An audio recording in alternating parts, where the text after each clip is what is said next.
This episode of Authentic Lives is in English. Enjoy!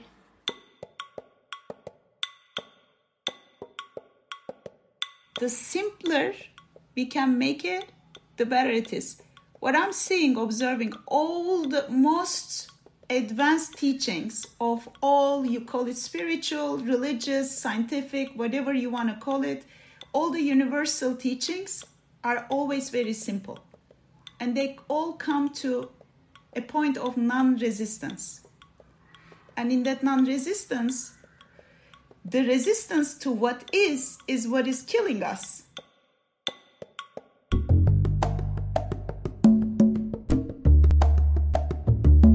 Hello and welcome to Authentic Lives, a podcast in which we talk about the intentionality of living authentic experience. I am Stael Campos, and in this episode, Paloma is also here. We have this beautiful constellation to receive a special guest and talk about many inspiring topics. Today, we're going to talk about generosity, vulnerability, curiosity, and motherhood. All of those sharing with honesty and trust, honoring the process of embracing our personhood. We're in a woman's constellation to receive Canay Atalay. She's a meaningful innovation designer, regenerative leadership, and ecosystem activator. Djuena will tell us about her process and how all this unfolded to her being an entrepreneur and a businesswoman while getting deeper and deeper into her inner values and with the vision to be part of the creation of the world that she and her daughters are living. Djuena, thank you for accepting this invitation to drink a cacao with us. Can you tell us about yourself and tell us the story you will share with us today? Thank you, ladies. I'm so happy to be with you. I know that not only that we are three powerful women together, but we are also in our homelands, each one of us. What is synchronicity in our powerful lands, carrying the spirit of our roots. So I'm very grateful for this moment of connection and the possibility of viewing some magical conversations. Djuena, thank you so much for mentioning that, because this is also unique for this podcast that each of the guests is in their own hometown. So I'm in Brazil, Paloma is in Colombia, and you are in Turkey.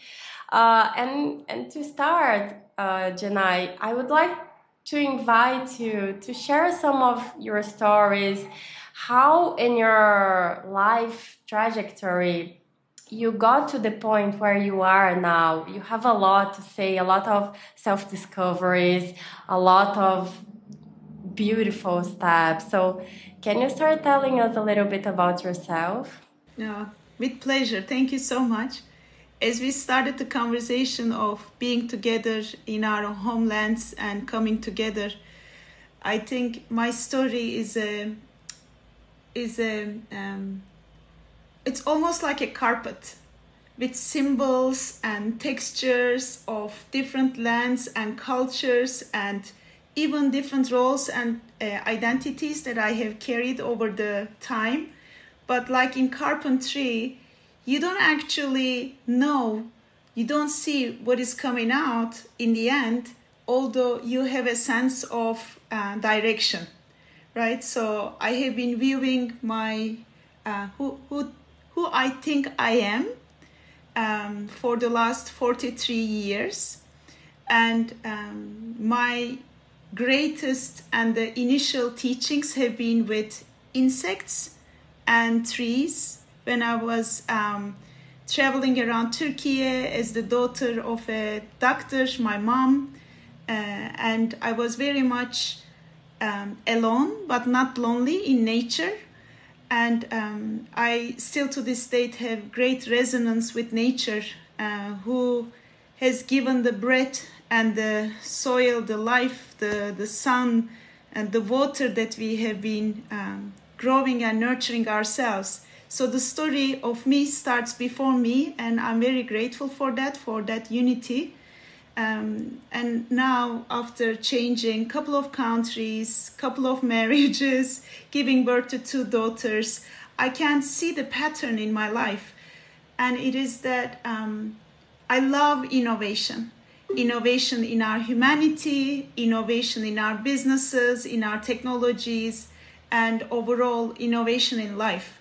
And the best innovator always is Mother Nature herself and all of her expressions.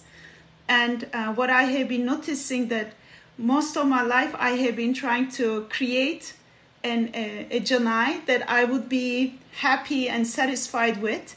And she, I will say she, because she was an identity, she wanted to serve to humanity by being her best in ways that she thought what would be her best.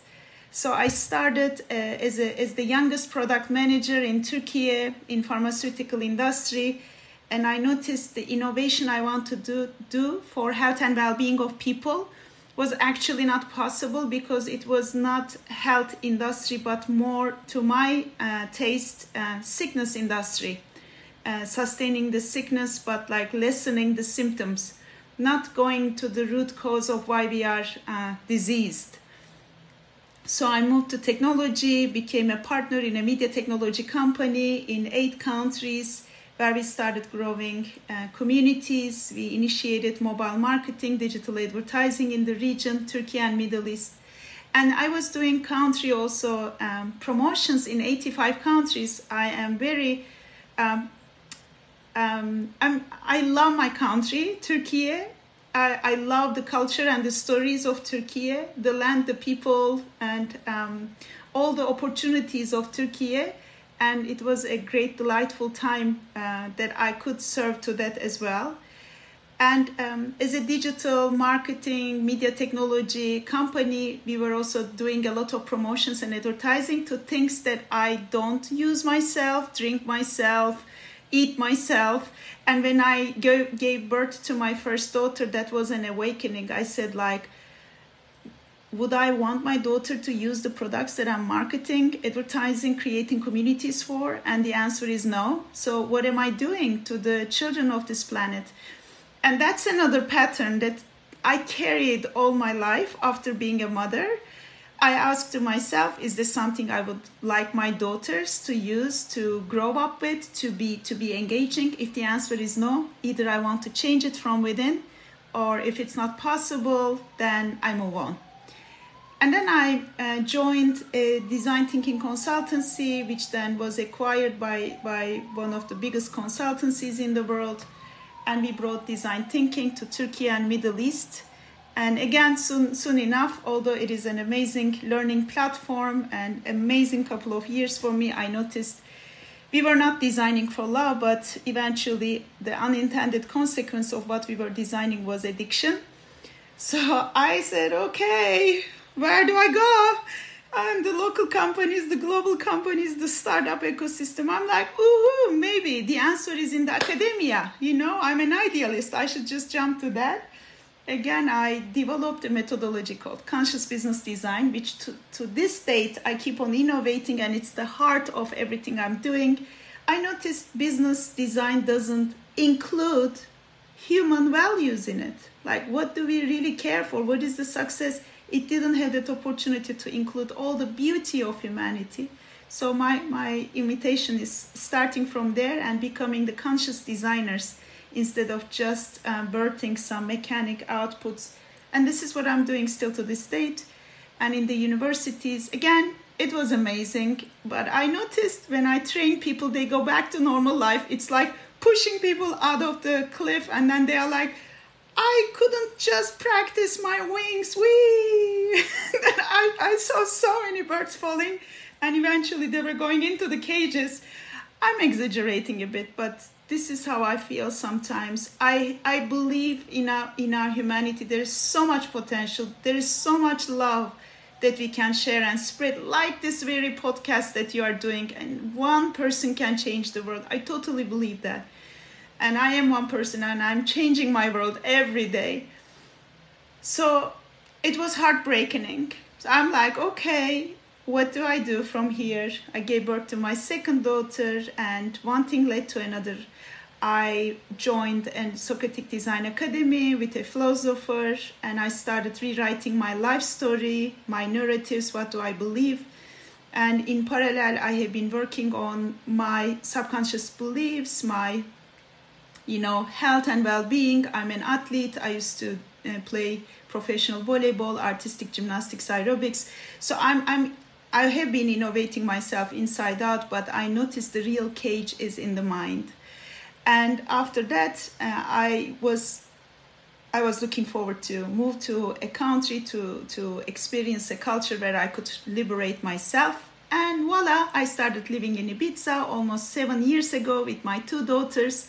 Now I have a platform called The Heroines, where I work with women leaders giving birth to the new world with conscious businesses, their pilots, their communication, but most importantly as the leaders of this new world, the mothers of this new world, regardless of our choice of giving birth or not.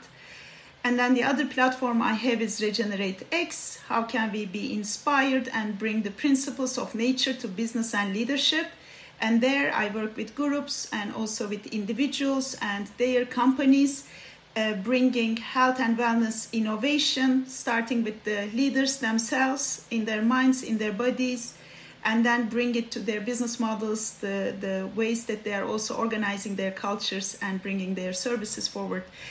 And this entire thing is really, really simple. I'm just very, very, very happy about being healthy. I haven't got sick the last 8 years. So I'm like, okay, if you think clean, if you eat clean, if you exercise, you don't get sick. So that's my story. And I want to really normalize well-being and happiness and joy and peace. I think these are the norms, the factory settings of creation.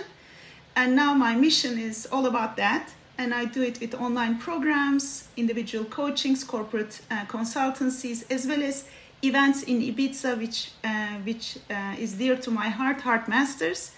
And we bring a lot of music, culture, arts, and dance and nature immersions there. So in a nutshell, this is my story, and I'm very happy to be here. Every day I'm rewriting my story, so maybe from tomorrow onward I tell another one. Who knows? Janai, what a beautiful story. I have some comments in many parts that you told us. I think the first one, going from what you said, the first analogy as a carpet, it's so accurate. And I have never thought of something like that, that our life is that a union of different fabric in different moments. And it's so amazing that you can see this and how you connect all your story and what you lived and how you changed your perspective. And I think I have 2 or 3 questions, and also I would like to give Paloma the opportunity to comment. So the first comment is that you guide your life based on happiness. So you're looking for happiness. And once you realize that it's not making sense anymore, you're not afraid to change. So I think something you mentioned that when you had your daughters and you were thinking, would I like my daughters to consume these products that I'm producing or that I'm advertising? And when the answer was no, you change, you look for something different. And this happened again and again. Once you discover that you would like the business to have human values involved. But also I have another question, because you start working with people to teach somehow them, but they were afraid to jump, to have this jump of faith in believing that change is possible. And they show you this, you were sure that what you were doing was the best and you were giving the condition, but for others, they were not exactly there. So I have a question based on this. How do you know what would be the advice for people who are you working with or who you cross path to go in this leap of faith, to believe, to trust life and the magic that happens, that all will be okay? I have this question, but I would like also to give Paloma the opportunity to comment about your story before you speak. Thank you, Stael, and thank you, Janai, for a beautiful story. I think that you really inspire as a woman, as a leader. I think that as a mother too, and my question is going just. I think that I just got fixed in an idea of being a mother and going through all these changes and moving to a different country and all these things with your two daughters. So I would like to know more about this and of course the program you're leading with women, groups of women. So please. Oh, thank you, ladies. Thank you for these beautiful reflections and questions. So obviously when you are telling the story, you are skipping some of the details. My fears, my sometimes mistrust in myself and life has been there as like a shadow, on so many occasions, sometimes louder, sometimes less. But what I have learned, and Stael, this was your question, how do you guide others when they are scared? I just ask myself and others, like, have your ways of being fearful, not stepping up, not living according to your truth, did it really work for you? Like, who do you become when you live like that or don't live like that? And then the answer is always like, yeah, it's horrible. It's painful. I'm reducing myself. I'm suffocating myself. I'm just not giving myself a chance. And then if you keep on doing the same things, believing the same stories, how do you expect things to change? It's like in innovation. If you want to make things better, you need to open yourself to other opportunities. But it's not like being even faithful. It's very rational. If what you have been doing is not working, what else is possible? What are the other ways? And sometimes you can just tip your toe in the water. It can be a simple act of change in a ritual, like you wake up and then instead of listening to the nagging in your mind, oh my God, what a day, I hope I can just survive through it. If you cannot stop that noise, obviously many of us cannot, why don't you just do something that you can put your attention to something different? It can be like exercising, it can be meditating, it can be just looking at the wall and look at the texture there, just put your attention somewhere else. Because guess what? That fearful side of you is not real you. It's just this little nagger, the prosecutor, the judge, judging you all day in and out, knowing all your weaknesses, all your fears, and wanting to swallow all the opportunities that are waiting for you. And we are kind of blindsided by our own little self. And if you choose to listen to that self, that's then a for sure guaranteed failure. So many of the leaders, when I talk like that, they don't like failing. And when they understand they have a choice and they can create their own ways, because I work with leaders, which means these people are already at a level of self-agency, then they step up. And obviously creating a community around people, because you need to let go of a self-identity to emerge and to strip yourself into your factory settings is not an easy job. You need to have sort of people around you, the guidance, the people, the inspiration that can make your journey more joyous. And lately, because I have been sharing my story, I have been creating this identity, the Janai who can achieve anything, who can change everything. But then I noticed I have been also reducing myself to that identity. Janai, the overachiever, the overperformer. And guess what happens? When you achieve something, instead of being happy with it, you're like, tap on the shoulder, good girl, you did it again. And then, whoa, now let's rest, let's pamper ourselves, let's share the stories, like like that. I was like, okay, where is the next challenge? Where is the next drama that I need to transform? Like I saw myself jumping from one drama to another. And only recently I'm like, I don't like this anymore. It's so hard. It's so painful. And I'm like, I let go of my story of being this overachiever. I'm just going to be me. And then guess what? Instead of running forwards, where is the next destination? Where is the next destination? I have been practicing this letting go by Michael Singer. And Michael Singer talks about instead of walking towards the hot rocks where you are super thirsty, behind you there is this awesome lake and it's clean and it's vast and it's waiting for you. So go backwards. Although you don't know, although you don't see, when it touches to your feet, you know it's there. You can feel the breeze. But don't go towards the hot rocks. I'm now going backwards, which means instead of reacting and trying to shape and trying to really achieve something out there, I am just letting go of that inner disturbing voice who is judging me.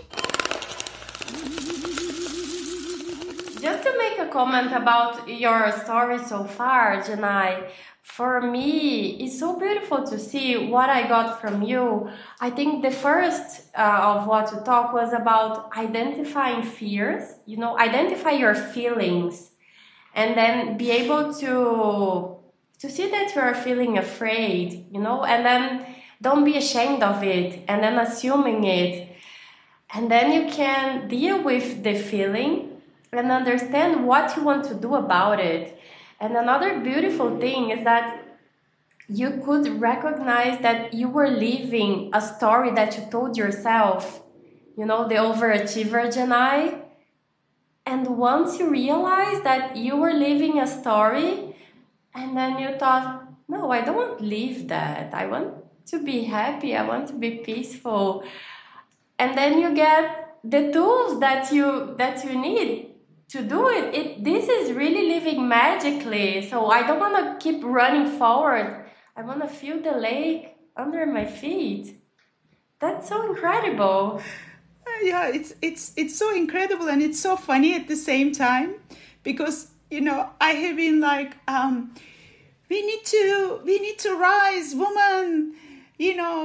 Take your power. And now you understand you are so powerful already when you don't resist to that unity. It's like you just need to open your sail and the wind is there and the sea is there and all the elements are there. But this little nagger in our mind tells us, oh, you're in danger. If you don't do this, you're going to be so bad to other people. You are living irresponsibly, You're never enough, never enough, never enough. And guess what? We are so enough when we don't resist to this beautiful, beautiful life. And if we can just move that little voice outside of our path, which requires an everyday practice of being aware of who you are listening to, and it's either that little nagger, I'm going to call her little nagger, judger. It's funny when I call her little nagger because she's so funny, she's nothing is ever enough, first of all. And there's always a complaint, there is always a story. It's like the noise of a very polluted city, right? And then if you listen to your intuition, this higher consciousness, this wisdom that we all know that it's there and we are part of it. It has silence, it has melodies, it has the wind, the breeze in it. So it doesn't tell you stories. It just inspires you to be the story of a lifetime. So I know the difference very well. I'm practicing it every day. Doesn't mean that I'm not participating into creating solutions when I see things that are important for me to take action. I'm a mother of two. I have a startup. I have communities, I have responsibilities, but actually without that little nagger, everything is much more energized, inspired, and in flow. And I'm also humbled so much over the last couple of years with a lot of heartache and life transitionings and what you would call maybe failures, which to me are learnings, not you, but like as the human psyche on average, I notice I have very, very little participation to this life. All I can do is to listen to her inspiration and stop the little nagger. Don't follow that little voice. That's my participation. And from that perspective, when I act, I'm there. When I talk, I talk. I don't have a second noise in my head as I'm talking to you right now. Wow, that's very powerful, because I think that mainly women, we have second thoughts and third thoughts, and then we're judging us all the time. And then I think that that's our life. Yeah, we'd like to know more about how you're doing this, like in a personal level, of course. Okay, let's start. It's a very beautiful question, Paloma. I love practicalities. And honestly, the simpler we can make it, the better it is. What I'm seeing, observing all the most advanced teachings of all, you call it spiritual, religious, scientific, whatever you want to call it, all the universal teachings are always very simple. And they all come to a point of non-resistance.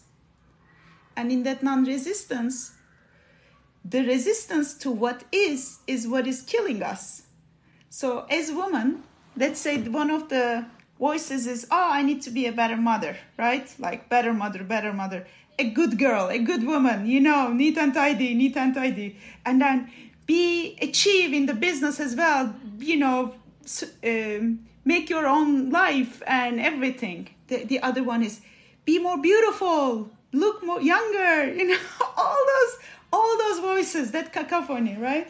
And then we are in it, and then we think, I feel bad. I'm not okay inside. Let me change things outside. And then you start opening 10 more windows, looking at LinkedIn, who is posting something against women so I can bash him down, create a campaign and women. Don't get me wrong. All are valid. All are paths of some destination, some evolution. But that's not my way anymore. That's what I'm sharing. Because when I started obsessing with what is wrong with the world, you see a lot of things that are wrong to fix without looking inside. Oh, wait a second. Who is hearing those voices? Me. So who is listening to those voices? Me. Where are those voices coming from? From my mind. Who is assigning the meaning to those voices? Me. And then who is also acting on those meanings? Me. It's like this infinity mirror, all kindly and compassionately wanting to teach us. Look at yourself and see yourself. It's like you put a projector on a giant screen, and it's everyone and everything, and then you see he's doing wrong, she said that, and my company, the economy, the weather is like that, only to blame the movie. But you are the projector. You are inside. Change it. You're the light.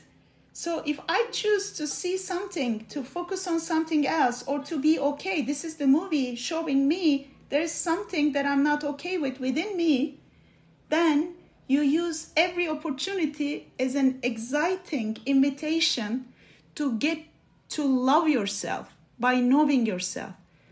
And obviously when you see your little me who is scared, for example, to take on her own power, that creative power of womanhood. I'm a woman. Why would I care somebody else defining who I am just, because I'm a woman? I define what it means to be a woman.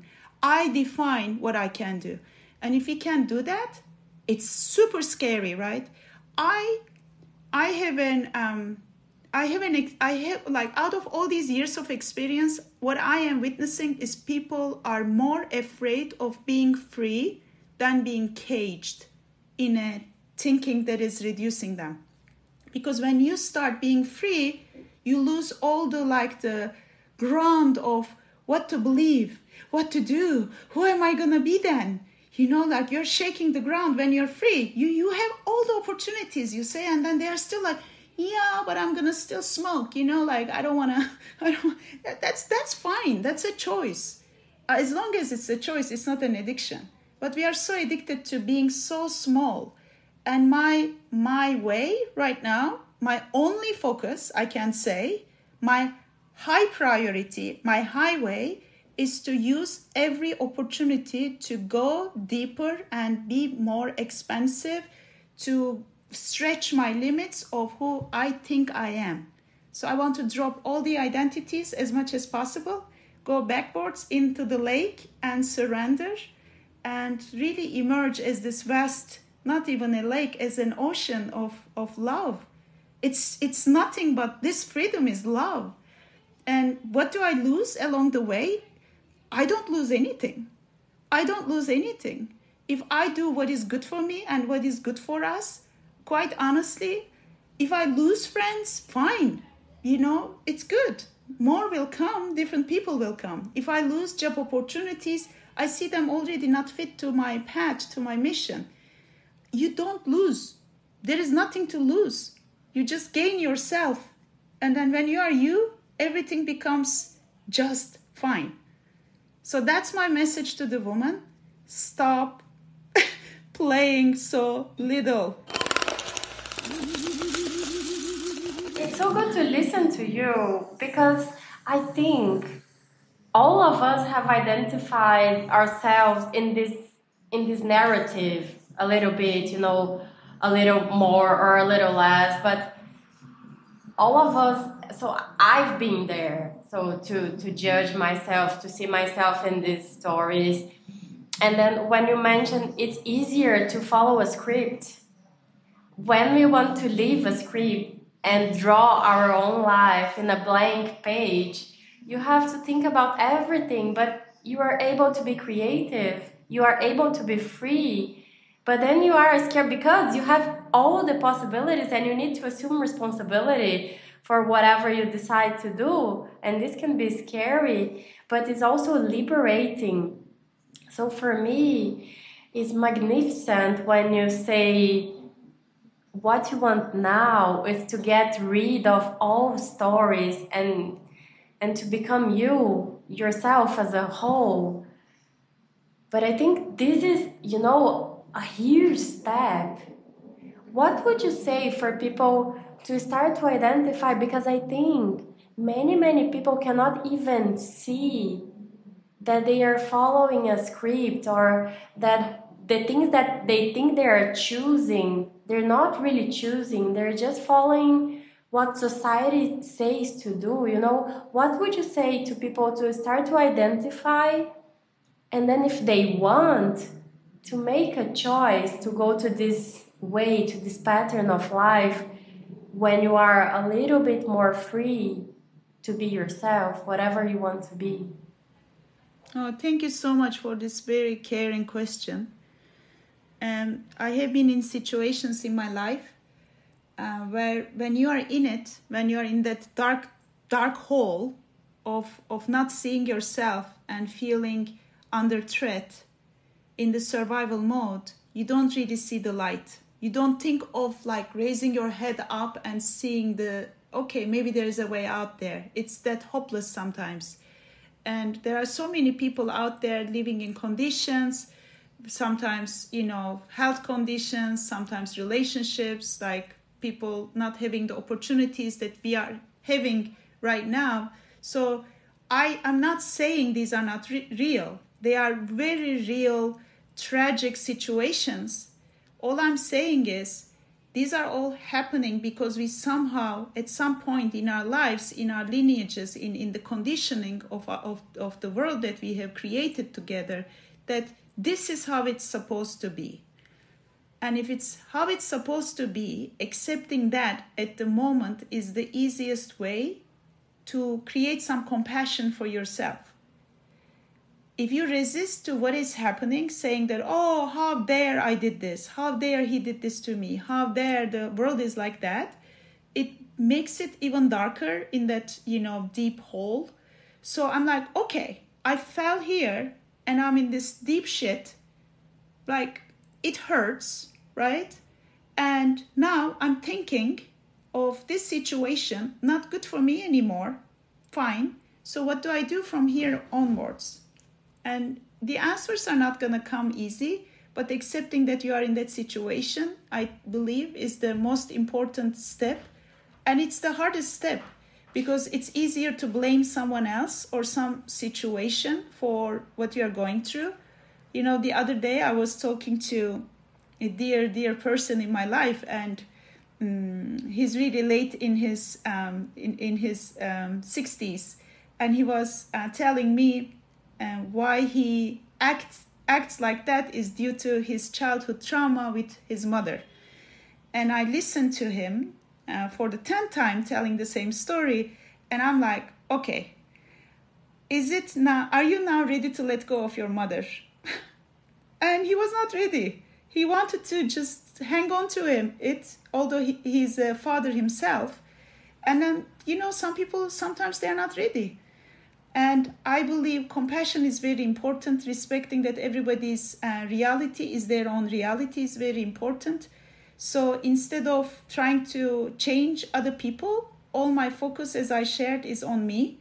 And if people are ready, I guide them to see how wicked their own story of self-identity is, and keeping them in the position of a victim. We are victimizing ourselves by repeating those stories. There's always a way when we stop being the victim.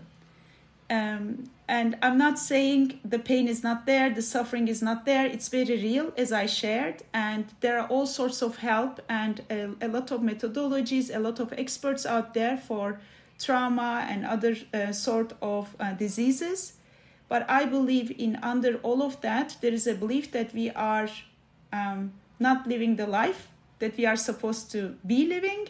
And this is a huge resistance, and this is the victimhood playing at its best.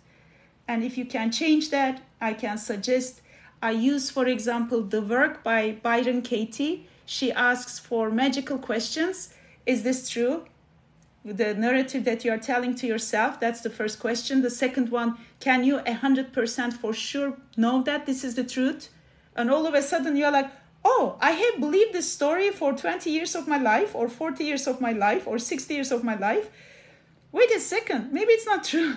Maybe I cannot for sure know that it's the truth. Just that is already magical. And then the third question, who do you become? How do you act when you believe this thought? And then you are like, okay, I act really like a weak person. I don't apply to that job opportunity. I don't ask her for date, like you just eliminate your own opportunities. You notice that. And then the fourth question is, who would you become? How would you act different if you didn't have that thought? And then all of a sudden, you start feeling, if you didn't have that narrative, that story in your life, you would already go for that opportunity, go for that woman, for that partner, do things differently, go on that stage, try another sort of healing. Like, you would be a different mode because you would be a different person. Because when your stories change, your entire identity and world systems change. And Byron Katie, when she created this methodology, she uses it on herself first when she was going through a depression and addiction therapy in a rehabilitation center. And she also adds to this 4 magical questions, the reverse game. So you reverse what you believe in statements, and then you prove to yourself the opposite is also true. So I think this method, the work, is super powerful. I can suggest it to everyone. There are free sources on the work.com, I guess, by Byron Katie. Anybody can use that, but this is one of my go-to tools when people who are not especially on the path of self-development yet, and they are so lost and they have no idea if they still want to change, I invite them to do the work.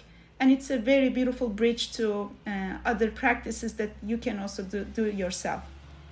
But everything is a story. In the end, we are storytelling here. And if you change your identity, self-identity, let go of all the attachments to that weak side, listening to that little nagger in your mind, anything is possible. And it is not my job to tell what is right and wrong for anybody. I don't know. But I know attaching to a story that's not working for you will make you fail 100%.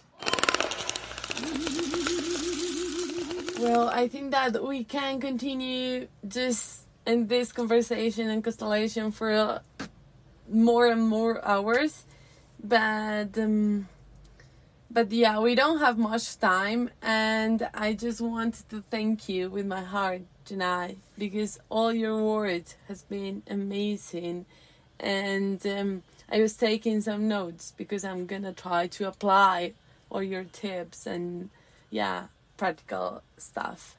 So from my side, thank you so much for being here, for being part of Authentic Lives. Stael, what about you?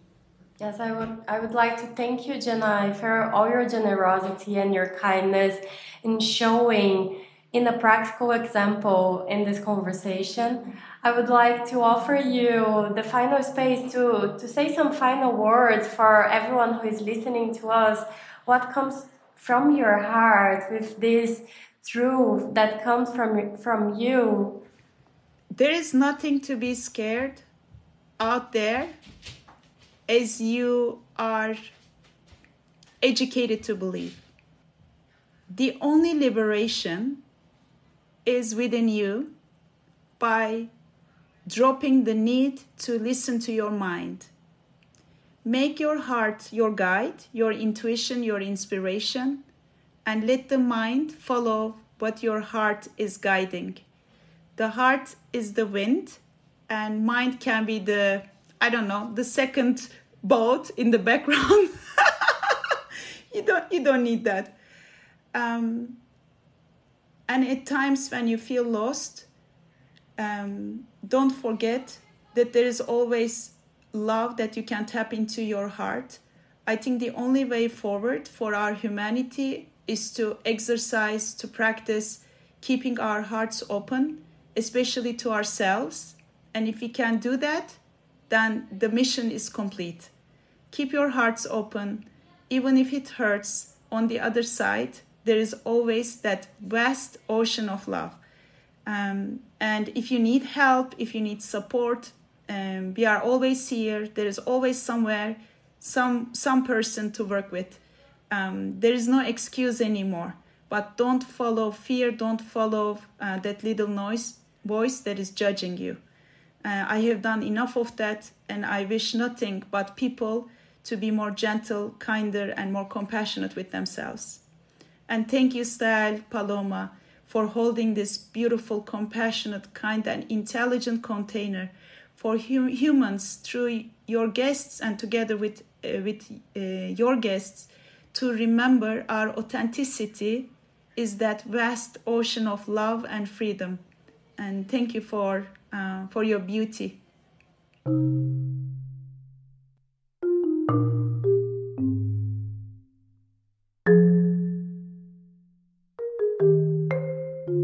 Recording this episode was an interesting example of real life in projects. We had some unusual interferences, sometimes from winds or dogs outside, or even Janai's daughters. Those are invitations to pause, to reflect, and then continue the conversation with this incorporated to the topic. I see this as the power of life in action. I'm so glad to listen to such powerful thoughts and lessons. For me, the strongest one is the definition of success. I'm really thinking about what I want and then opening my heart and the doors that can help me to achieve it. What about you, Paloma? I would like to invite our listeners to think about the reflection she brought to us. What is success and what is happiness to you? Do you have a big guiding question in this moment? Please share your feelings and reflection about this episode with us. You can find us at Podcast Authentic Lives on Instagram. If you liked today's episode, consider sharing it with your friends who you think will also like it. And if you don't want to miss an episode, please follow us on your favorite podcast player. And since you are there, please leave us a rating. We'll be very happy to know what you are thinking about the show. And remember, your own journey of authenticity may begin today.